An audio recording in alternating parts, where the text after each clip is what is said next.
Guys, അപ്പോൾ ഇന്ന് പഴം വെച്ചിട്ട് നമ്മളൊരു സാധനം ഉണ്ടാക്കാൻ പോകണം. ആദ്യം തന്നെ നമ്മളൊരു ഏത്തപ്പഴം എടുക്കണം. ആവശ്യത്തിന് ഏത്തപ്പഴം എടുക്കാം. അതിനൊന്ന് നമ്മൾ അവിച്ചെടുക്കണം. അവിച്ചപ്പോഴും എന്തരാണോ അതോ.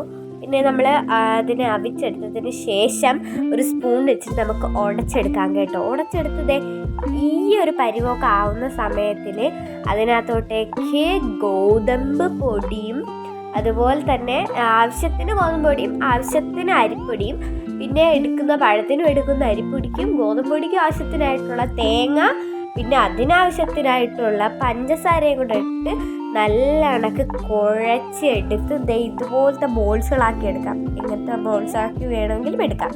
അത് കഴിഞ്ഞതിന് ശേഷം ചട്ടിയിൽ എണ്ണ ഒഴിച്ച് അത് തിളയ്ക്കുമ്പോഴത്തേക്കും ആ ഒരു ചട്ടിയിലേക്ക് ഓരോരോ ബോൾസായിട്ട് ഇട്ട് കൊടുക്കാട്ടെ. കുഞ്ഞുമ്പോൾ ഇങ്ങനെ ബോൾസ് ഇട്ടിട്ട് നോക്കിയപ്പോഴത്തേക്കും എനിക്കൊരു ഫ്ലവറിൻ്റെ ഷേപ്പൊക്കെ തോന്നിയായിരുന്നു കേട്ടോ. ഞാൻ നിങ്ങളെ കാണിക്കാനായിട്ട് കുറച്ച് മിനിറ്റ് കൂട്ടിയെടുത്തിട്ടുണ്ട്. കണ്ടില്ലേ? നിങ്ങൾക്ക് തോന്നിയൊന്ന് കമൻറ്റ് ചെയ്യണേ.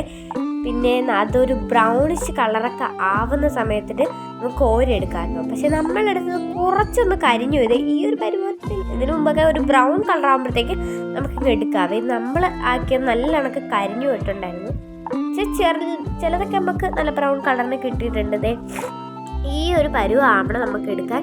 ഞാൻ ആദ്യം എടുത്ത് വെച്ചു. വായൊക്കെ പൊള്ളിയെന്നേ ഉള്ളൂ. പിന്നെ അതൊക്കെ ഞാൻ മാറ്റി തണുപ്പിച്ചിട്ട് ഞാൻ വേറൊരിടത്ത് കഴിച്ചു. എനിക്ക് നല്ലതായിട്ട് ഇഷ്ടപ്പെട്ടു. അപ്പോഴത്തേക്ക് നബീൽ പള്ളി വിട്ട് വന്നു. നബീലിനും കൊടുത്തു. നബീൽ നല്ലതായിട്ട് ഇഷ്ടപ്പെട്ടു. അപ്പോൾ എല്ലാവരും ട്രൈ ചെയ്യുന്നത് ഇത്രയുള്ളൂ.